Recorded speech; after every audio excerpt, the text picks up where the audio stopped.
Hi, my name is Karen Cox. I am the Extension Agent for Agriculture and Natural Resources up in Ohio County in the Northern Panhandle of West Virginia. Today I'm going to give you a quick overview of how to set up your account on extensionfoundation.org. And first you're going to need to go to https://campus.extension.org. Once you're there, you're going to click Login from the upper right-hand corner of the page. From there, you're going to create a new account. Now, keep in mind that all new accounts will require a unique email address, and of course, you have to nom some cookies. Now, when you get to this page, you're going to enter your name and your address and all that kind of fun contact information stuff. But when you get to the bottom of it, you'll find two weird questions. One, do you have an email address ending in edu or gov? So a lot of the extension agencies have those, and this is mostly an extension site. So for those of you who are teachers and have an edu, or leaders that have an edu address, go ahead and say yes. If you don't, that's fine. It's not going to cause any problems. Just hit no for that question. And then you're going to go down and you would select either I'm not an extension employee, or if you are an extension employee that has an account with the Extension Foundation, then you can go ahead and select your university in that listing. Now, you have to verify each sign in, so you'll have to go to your email address and you'll have to verify, and sometimes the link doesn't come through properly and you'll have to just copy paste that into the address bar in the top of your browser. Now, I will note that I did have some problems getting the CAPTCHA verification to work for Firefox. So if you're having problems getting your registration to work and you're using Firefox as your browser, try changing browsers and trying a different one. All right, so once you get that done, you should get a lovely confirmation that says thank you, and we thank you for being here.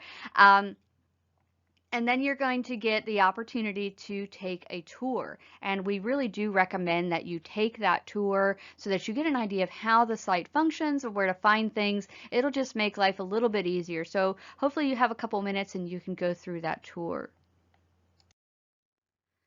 Once you've gone through the tour or you're ready to just get right into the courses, go ahead and search your course listing for hydroponics. It's going to be the easiest way to pull it up.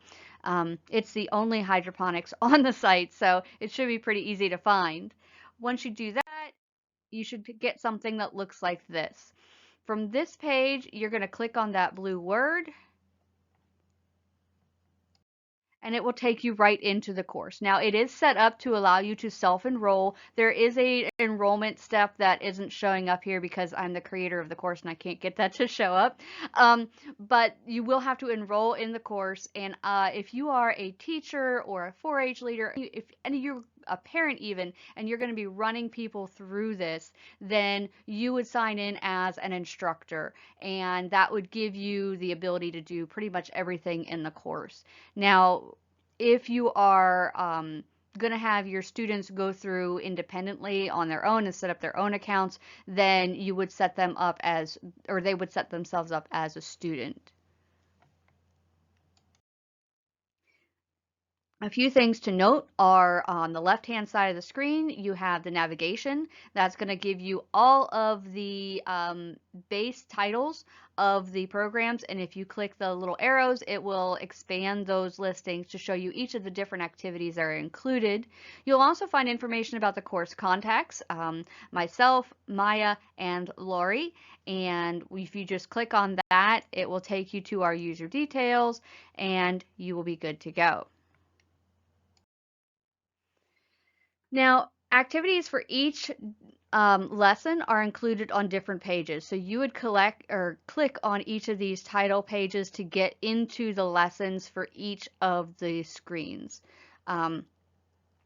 At the bottom of this page, you'll see curriculum information and references, and that will help you to get information on how each of these lessons are connected to curriculum standards and things like that. So definitely check that out. We have not gotten the opportunity to update it to the brandy new science standards for West Virginia, but that is on the list of things to do. Now, once you go into a lesson, you would just click on the title of each lesson. If you click on the picture, it's not taking you anywhere. You have to click on the words themselves. Once you get in there, you'll find that there's a lesson plan. There is a downloadable module. If you do not have good internet connectivity, this may be a better option for you because there are certain parts of this that are fairly slow to load. But you would just click on whichever activity or resource to access it and download it. And then at the beginning of and end, at the top and the bottom of each section, you'll find an opportunity to click to go to the next lesson or to go back a lesson. And again, sometimes things are slow to load, so we thank you in advance for your patience, but this might be what you see for a minute as it's starting to load, but what you'll eventually get is something that looks like this. These little blue circles in the top will allow you to play the verbiage that is on the screen. I think that hopefully that will be helpful for those who aren't good readers, but they can also just not click on that and move forward.